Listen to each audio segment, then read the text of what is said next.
This is the Khoodeelaar television channel being broadcast on the internet under the banner of the Baby Angel Geronimo Editions Khoodeelaar television channel.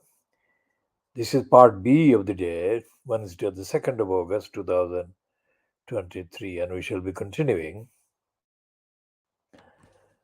And we shall come back to the picture that is actually taken. We took that picture of a tortured, tormented, violated, oppressed, helpless animal being used as a burden, carrier of burden, somewhere in Africa. We took that from the Financial Times website of Wednesday, the 2nd of August 2023. We shall come back to that later. There is another item in the papers about the evilness. The leader of the genocide against the Muslims, the leader of the genocide 2016 to 2017, perpetrated in Burma, and the leader is Aung San Suu Kyi. Now, Aung San Suu Kyi is the evilness that has been almost elevated to a level of a kind of icon by the imperialist, racist British, anti-Muslim British. And this evilness was married to a white man. And to what extent that white man was used as a conduit, as a connection, has not yet been admitted, but he was obviously part of the scheme. And Aung San Suu Kyi is the evilness that was praised by India's anti-Muslim genocidist Narendra Modi in the very aftermath of the Western world becoming aware of the genocide of the Muslims, the Rohingya Muslims, in 2017. So he flew between 2017 and 2018. Narendra Modi flew to Rangoon, which is apparently changed into Yangon, but it is Rangoon that we use in the spelling. And he obviously reassured his co-anti-Muslim genocidist murderer, Aung San Suu Kyi. And then the United Nations, the Portuguese evilness, who has been now given a second 5-year term as the Secretary General of the United Nations, he was already in his first term. And that evilness traveled to India and praised Narendra Modi. To what extent he praised him for his role in reassuring the anti-Muslim evilness, Aung San Suu Kyi, has not yet been published, but he must have done something. To this day, this is now 6 years, 7 calendar years since that particular genocide of the Rohingyas were perpetrated by the Burmese Buddhists and other evilness. And there is no evidence that the United Nations is actually recognizing even the UNO charters, refugee charters, and other charters for the victims of genocide, victims of harassment out of their own country. And so we shall be updating on that in due course. This is just a partial update or reference in passing.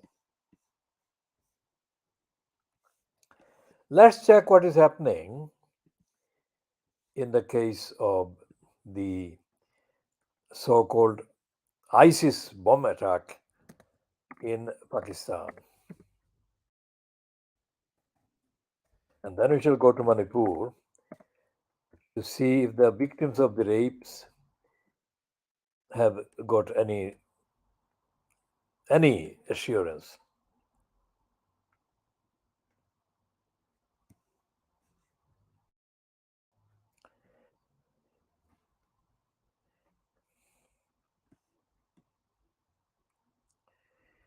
The New York Times and the Reuters news agency are running on the internet identical kind of headings.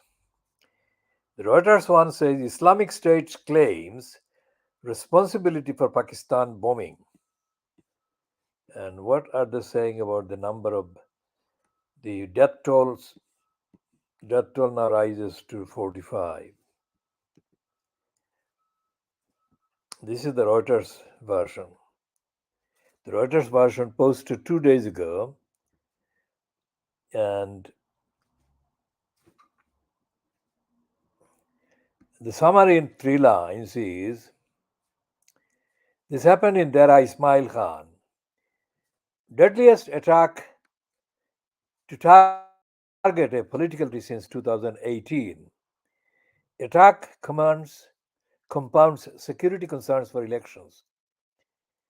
Targeted hardline party supports Afghan Taliban.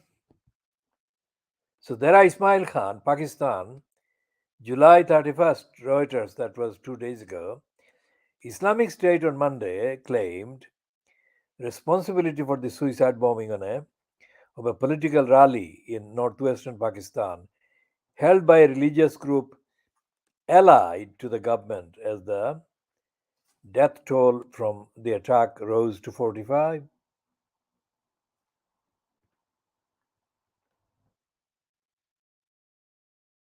The bomber struck at a gathering on Sunday of the conservative Jamiat Ulema Islam Fazl, that is Maulana Fazlur Rahman, party which is known to its links. I'll read that again. The bomber struck at a gathering on Sunday of the conservative Jamiat Ulema Islam party, which is known for its links to hardline Islamists, but which condemns militants seeking to overthrow the Pakistan government. The attack in the Bajapur district of northwest Pakistan, near the border with Afghanistan, compounded security concerns in the run up to a national election in November. The hardline militant group Islamic State claimed responsibility for the bombing, issuing a statement on their Telegram channel on Monday. The attack comes in the natural context of the ongoing war waged by the Islamic State against democracy as a regime hostile to true Islam and in conflict with its divine law, the group's Amak agency said on a telegram. An official at a state run rescue agency in Pakistan, Bilal Fazli, said the of more than 130 wounded people, 61 were under treatment, government health advisor Riaz Anwar said. Prime Minister Sheikh Shehbaz Sharif denounced the blast as an attack on the democratic process. Prospects for the election have already been clouded by months of rivalry between main parties and accusations of military involvement in civilian politics, which the military denies. The government's tenure ends in the first half of August, after which the elections are to be held before early November, the run up to which is usually packed with political rallies and campaigning. So, this is the time, this is the first part of August during which this Shahbaz Sharif regime is due to end. A justification for postponing the election can strengthen if a series of such attacks continue to happen. Pakistan's former counter-terrorism chief Khaza Khalid Farouk told Reuters, such targeted attacks may affect the performance and electioneering campaign affected political parties. Pakistan has seen a resurgence of attacks by Islamist militants since last year when a ceasefire between the Pakistan Taliban, the Tahrik Taliban Pakistan, and the government broke down. A mosque bombing claimed by a TTP splinter group in Peshawar killed more than 100 people in January. Nevertheless, Sunday's attack was the deadliest in to target a political rally since an election campaign in 2018. While the TTP and associated groups have been behind most of the attacks in recent months, the group distanced itself from Sunday's attack, with a spokesman condemning it.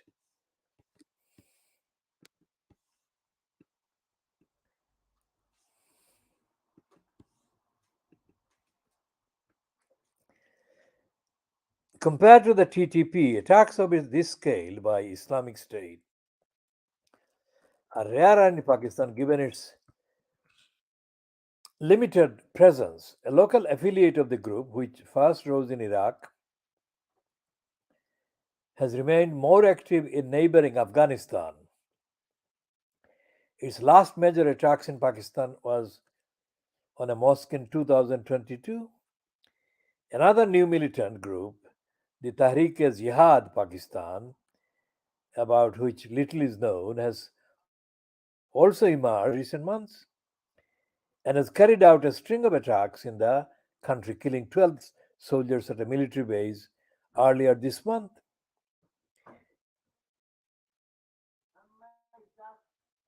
The JUI and its chief Maulana Fazlur Rahman have been attacked in the past over their opposition to Pakistan's Islamist militants, whose armed campaign against the state they say does not constitute a legitimate jihad, a fight against opponents of Islam. The party nevertheless supports the Taliban movement in Afghanistan. Writing an, writing an additional reporting by Asif Shahzad, editing by Robert Barcel, Peter Graff, and Angus McSwan. This is published by the Reuters, Thomson Reuters Foundation.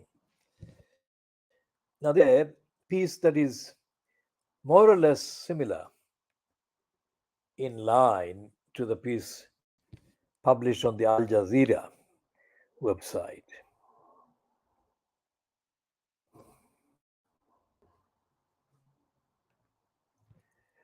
And in the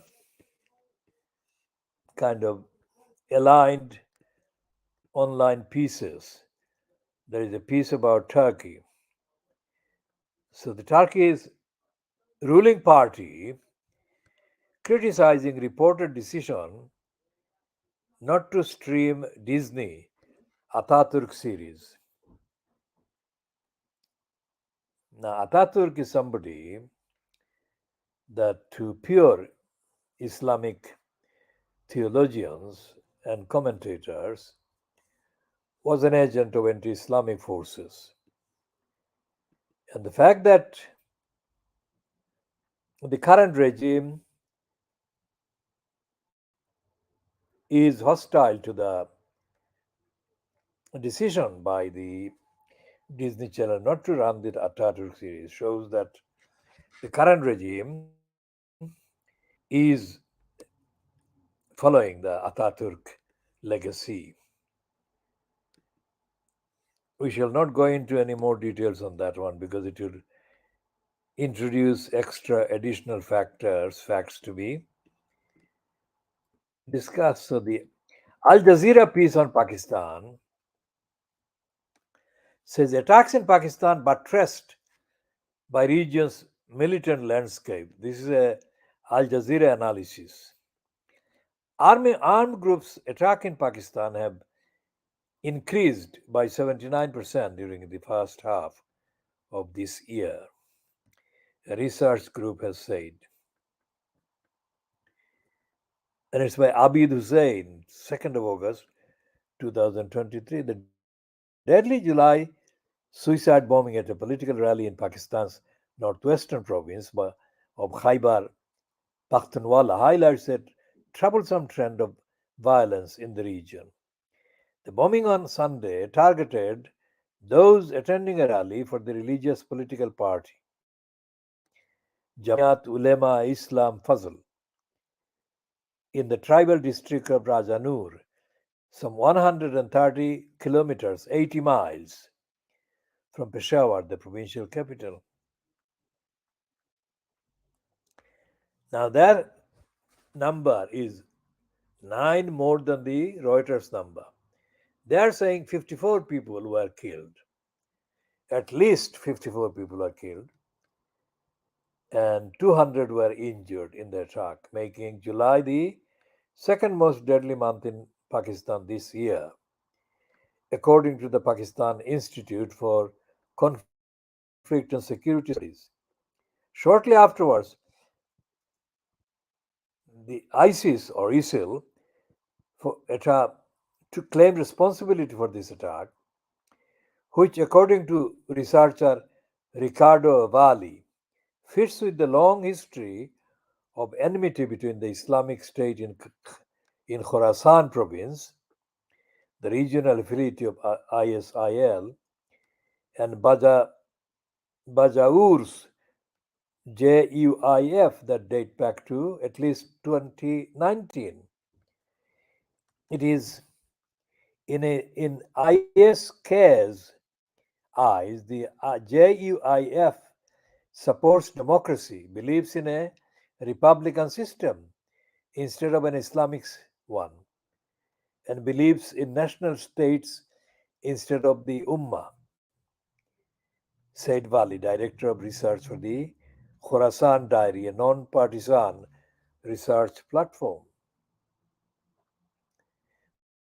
Furthermore, ISK believes the JUIF is the political arm of the Afghan Taliban in Pakistan, considering them close allies. The Islamabad based scholar told Al Jazeera on Tuesday. Bali said ISK issued a series of fatwas last year calling for the assassination of JUIF religious scholars and activists. However, according to Afsan Diyar Mir, a South Asia expert at the United States Institute of Peace, the reason behind Sunday's attack could be more complicated. There are multiple motives at play here. ISK is driven by the logic of outbidding in the competitive militant landscape of the region. The group asserts itself through large scale attacks, he told Al Jazeera. Mir, however, adds that perhaps actions against JUIF were also driven by their support for the Afghan Taliban's operation against ISK. Regardless of the reasons, the bombing in Bajaur is just the latest in an increasing trend of violent incidents this year. According to PICS, Pakistan saw a staggering 79% increase in militant attacks during the first half of this year compared with the corresponding period last year. So, this is a piece actually, more or less, as I said before, reading it, similar to the line taken by the Reuters. And there is no evidence that either Reuters or writers or the Al Jazeera writers have the slightest clue as to the real reason for the existence of the various so called Islamist outfits.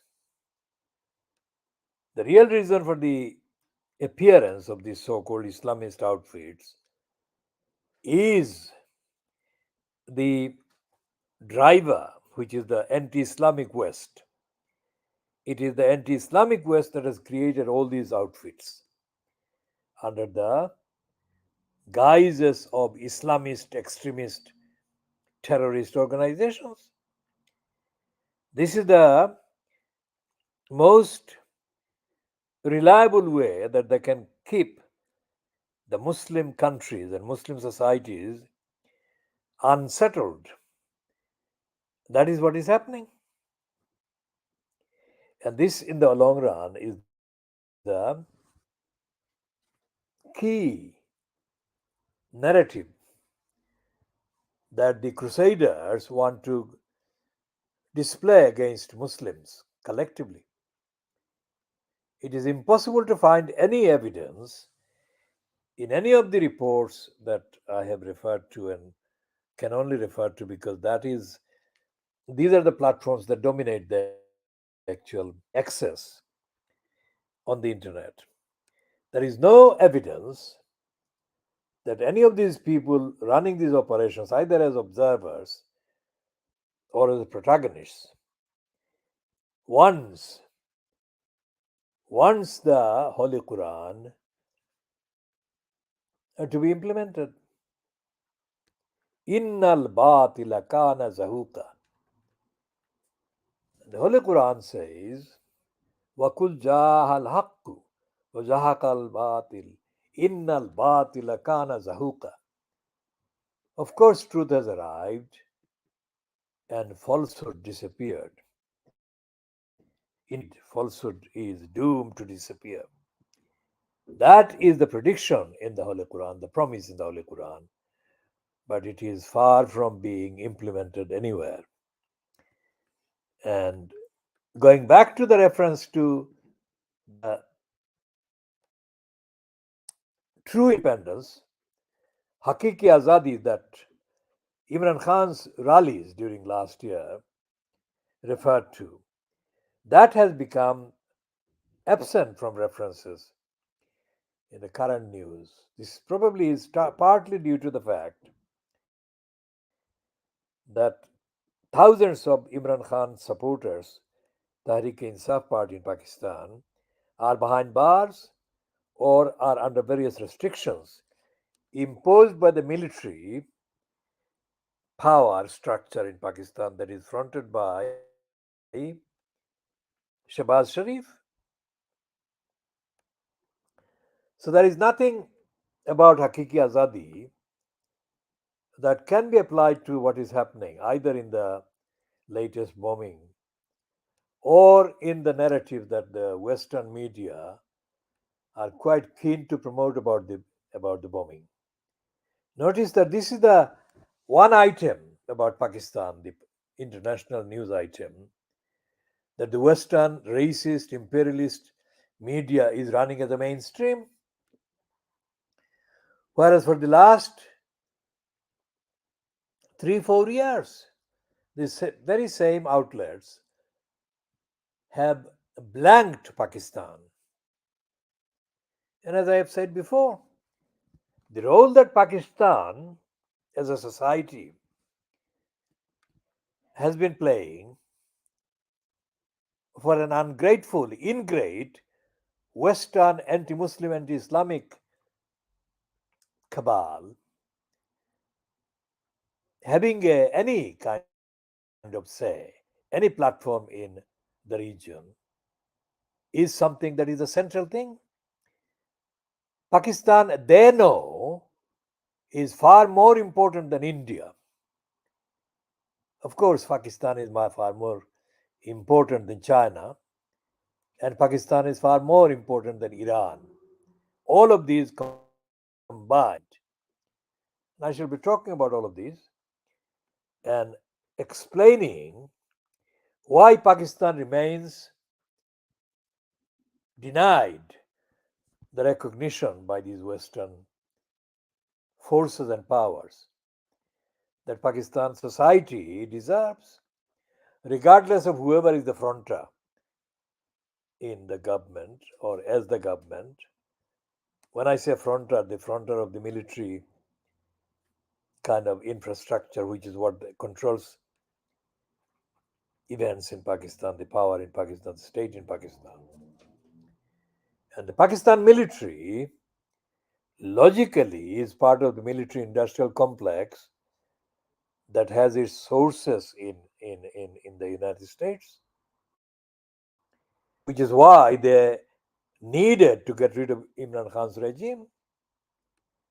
Because despite the fact that Imran Khan has got dozens and dozens of imperfections in his analysis, etc., etc., Imran Khan is also almost uniquely in the whole region, has been the head of state, well, head of government, that has had a comparatively relative independent outlook about the conflict between the USSR, well, Russia, and the West.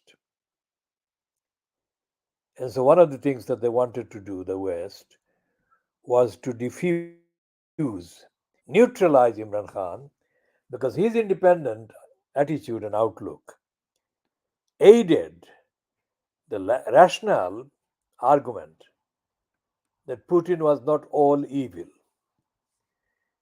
and that there were realities in the relationship that the Pakistan government fronted by Imran Khan had to acknowledge, the economic realities, the supply realities, etc., etc.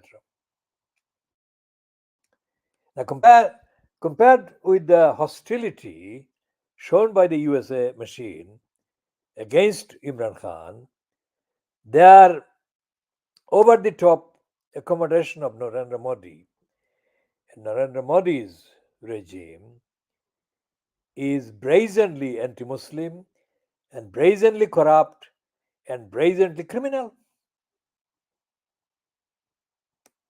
We shall be talking about all of those in due course further. Now, back to the situation in Tower Hamlets in London's East End. What do we find?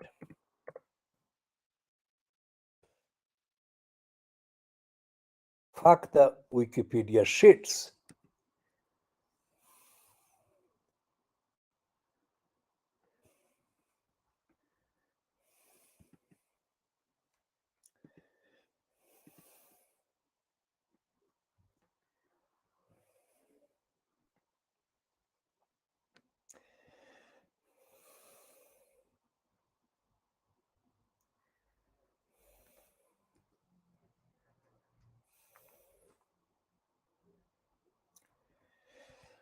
So the promotion of the crook Lutfur Rahman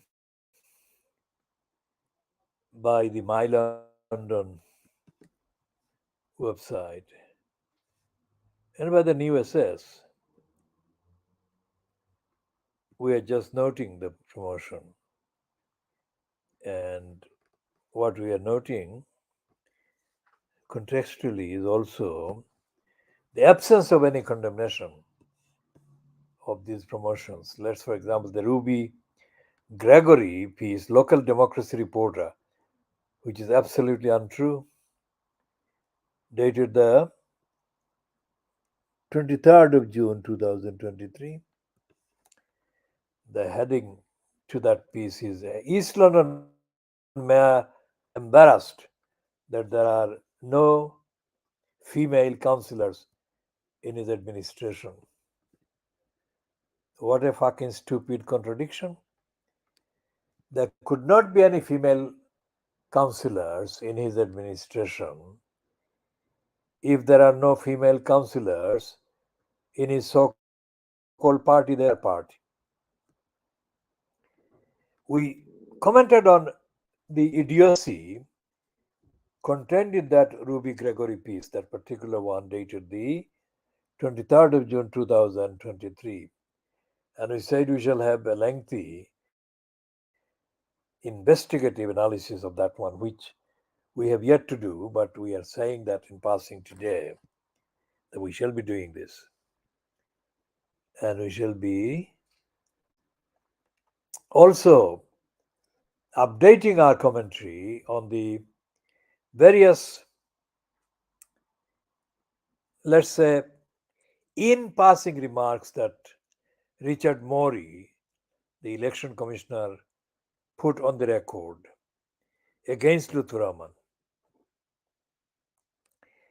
And finally, on that point, the so called petitioners against Luthuraman, the petitioners that started the petition by filing the application in June 2014 against Luthuraman and based on the election of the May 2014 election irregularities.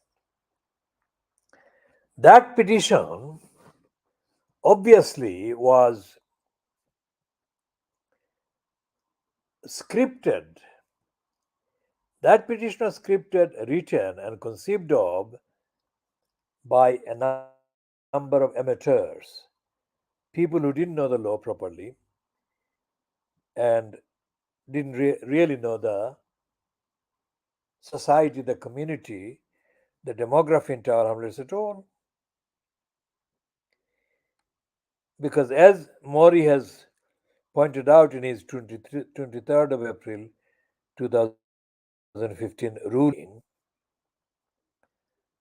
he could only examine the evidence against Luthuraman.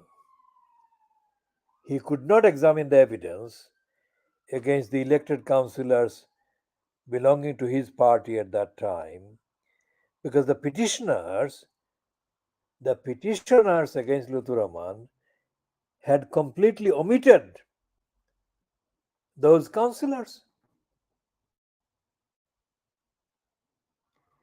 Because had the petitioners included in their petition the demand, the prayer, the plea that those councillors' election should be declared as void as well as the election of Luthuraman, then Mori says, and it is clear from the entirety of his ruling of the 23rd of April 2015, he would have banned them all, ousted them, kicked them out.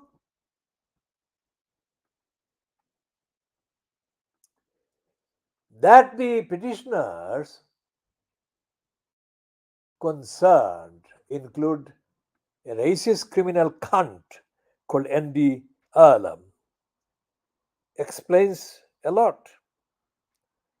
Because Andy Earlham is a racist criminal cunt who neither knows Tower Hamlets nor has any real mature understanding of local council democracy, let alone of corruption in councils. And the main source of their evidential inspiration, the former Brent conservative councillor, the racist cunt, Peter Golds. Golds is a completely ignorant, dishonest shitbag. And so, therefore, Peter Golds, the cunt, failed to understand the magnitude of an election petition and the magnitude of a really effective, successful, truly successful conception of an ethically constructed petition against a crook like Luthuraman. So all of those morons fucked up big time, because although Luthuraman was ousted for 5 years, there was nothing that would have stopped him from retaining an appearance of relevance to the bara and the democracy and the demography. And the Labour Party, whatever it is made of, the Labour Party that operates or exists in Tower Hamlet or has existed in Tower Hamlets, let's say, in my understanding, let's say for the last 50 years, is a mess that is impossible to condemn enough. A woman called Belle Harris has been, not currently, but has been for decades, one of the most ignorant, ill educated, stupid claimant to being a socialist.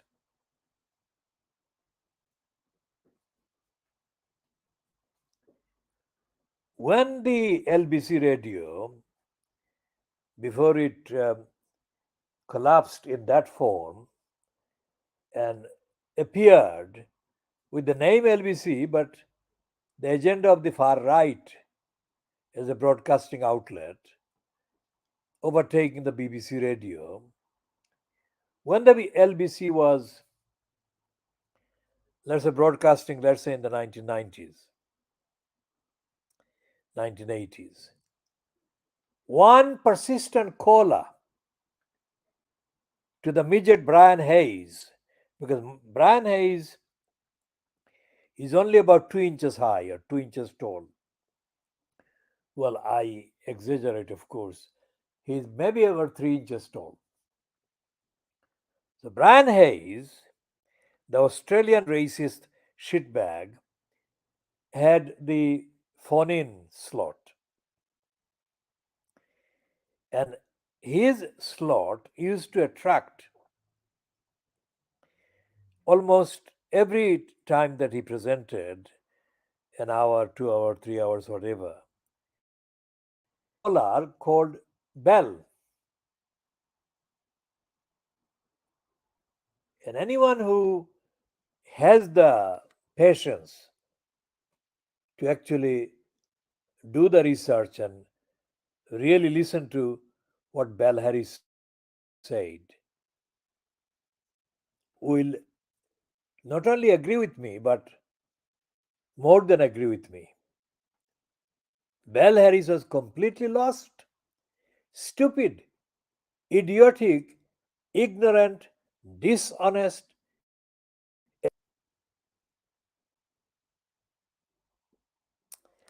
When I acted as a member of the Bethnal Green and Bow Labour Party, what used to be called the General Management Committee, the GMC,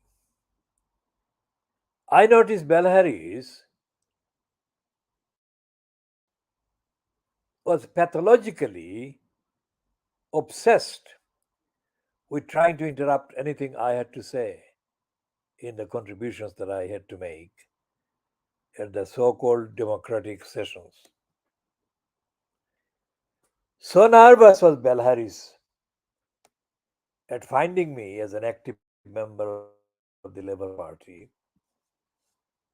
that on more than one occasion she nearly fell, tripped, and fell as she was nervously trying to run around the room, trying to stop me speaking. Now, that was more than 20 years ago, and I still don't know why she did that.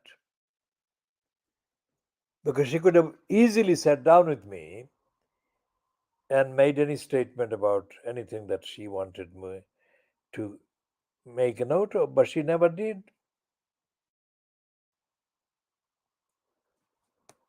The reason I'm saying all of that about Bell Harris is that because of the likes of Bell Harris, being allowed to operate in the way that I have just described she did operate, the so called Labour Party in Tower Hamlets ceased to be as a dynamic party organization in any way relevant to the local people, the demography, which explains what I did to Neil Kinnock in the context of Tower Hamlets at the 1990 council election. So Bell Harris has been really the pathological obstruction for more than 40 years against me. And at the 1990 election, council election, as I had told the moron Neil Kinnock, if they didn't remove the obstruction against my candidature as a Labour Party candidate for council election, as a matter of principle,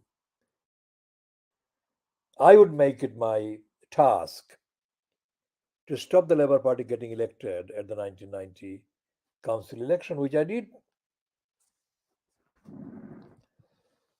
And the main driving incentive behind the pathological Bell Harris came from two or three criminals, Bangladeshi criminals, Bangladeshi criminal bastards who will never be anywhere.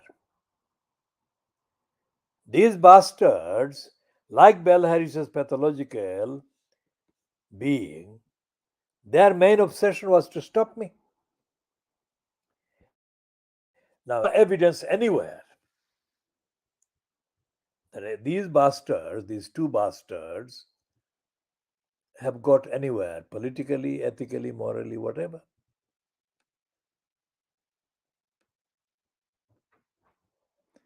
So, we shall be talking about all of those in due course in further editions.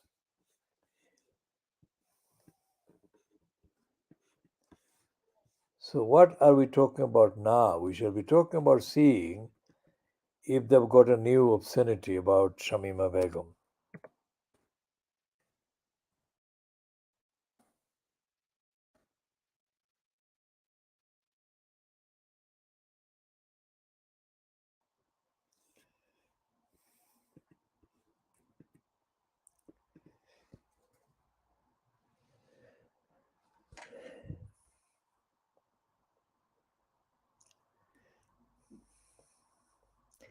Now, this is a post on the Financial Times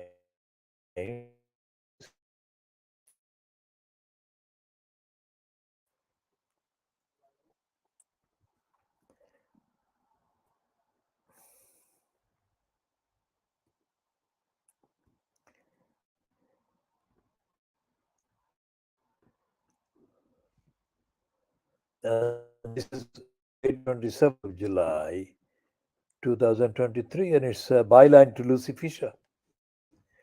The UK has come under fresh pressure to bring home British nationals who are suspected of having links to Islamist terrorist group ISIS and detained in camps in Syria, as their families launch a new campaign and Washington urges repatriation. In a letter sent last month and seen by the Financial Times, the group calling itself Bring British Families Home urged Foreign Office Minister Lord Tariq Ahmad to step up efforts to help their relatives return home and not abandon them. Now, the word Lord I don't use without quotation. So, in future, I'll make it a consistent policy that if there is any occurrence of the word Lord in any sentence or any text or any copy, I shall just leave that out. So I'll read that again with leaving out that particular word. In a letter sent last month and seen by the Financial Times A group calling itself Bring British Families Home urged Foreign Office Minister Tariq Ahmad to step up efforts to help their relatives return home and not abandon them. The group's members alleged their relatives, some of whom they claimed had been groomed online and trafficked to Syria as teenagers, were being unlawfully and indefinitely detained in dangerous conditions and without access to health care.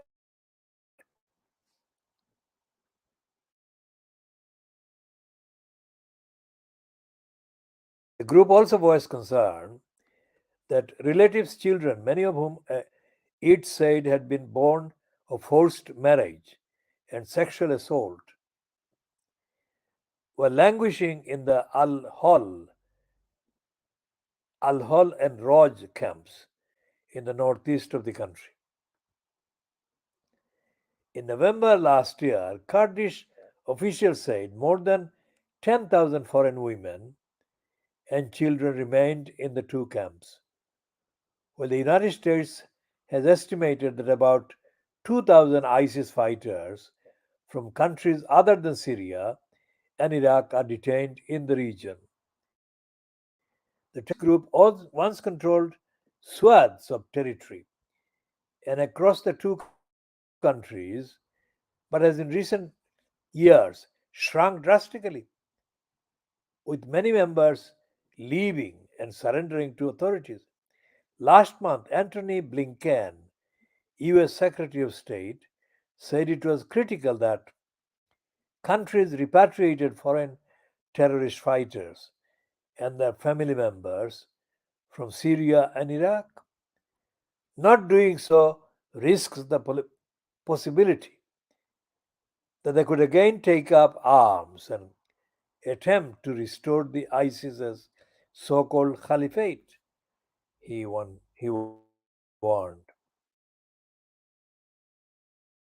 The exact number of Britons still in northeast Syria is unknown, but human rights charity Reprieve estimates that 21 women, 12 men, and 38 children from the UK are stuck there. The most high profile is Shamima Begum, who in 2015 traveled from London to Syria to join ISIS at the age of 15. Like many Britons who went to territory held by the Islamist group during its so called caliphate, she has been stripped of UK citizenship. In February 2023, Begum lost an appeal against the government's decision. The UK says it assesses the case of each Briton on an individual basis, examining a range of factors including domestic, national security implications. In a letter last week, also seen by the Financial Times, Ahmad told the group Bring British Families Home that ministers were committed to repatriating unaccompanied children and orphans where feasible and subject to national security concerns. However, he said that UK had no consular presence in Syria and that authorities in northeast Syria were responsible for the well being, detention, and prosecution of detainees, as well as for detention and camp facilities. Al Hol and Roj are in an area overseen by a Kurdish led administration, and Britain is providing humanitarian assistance in camps in the region, Ahmad said. The UK last year brought home the first adult female national from the region since the fall of the so called caliphate, having shown a reluctance to repatriate Britons in contrast with allies. This reluctance contrasts with allies. France has repatriated 56 women and 167 children. Germany has taken back 26 women and 76 children. Netherlands has repatriated 18 women and 44 children, according to data collected by Rights and Security International, a London based charity. Catherine Cornat, Reprieve's chief of Syria and Iraq detention project, said it was shameful that the United Kingdom government is seeking to wash its hands of people born and raised in Britain but stuck in Syria, including by stripping them of their UK citizenship. The Foreign Office said Britain was working with international partners to provide life saving assistance to vulnerable people in internally displaced persons camps in East Syria, in northeast Syria. So, this is the piece by Lucy Fisher. Now, notice what that piece which I read in full. It is a stupid, absolutely fucking stupid piece.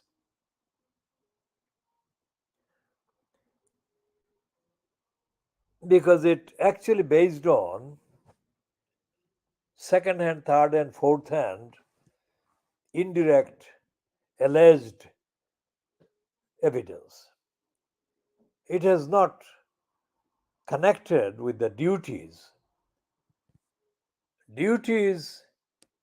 that the local Tar Hamras Council, for example, in the context of Shamima Begum and her two friends, has owed and failed. There is no reference to the local council at all. Now, the dynamics of the interaction between the local council and the UK government would have been sensational if the Tar Hamras Council had raised the issue seriously and confidently and genuinely on behalf of the three children. But it has not done so. As far as the so called licensed law trader or traders allegedly working for Shamima Begum, let's say, there is no evidence. There is absolutely no evidence that any of them has ever understood the law, let alone the constitution, let alone the context of international law. So, just pointing this out, there is no evidence. So, what we shall be doing is continuing updating on this and others. Remember, what we are saying is world exclusive investigative analysis, researched, conceived of, analyzed, and presented by me, Muhammad Haq. These are protected by, of course, all the international authorship copyrights laws as well as other laws that protect the authorship and the contents.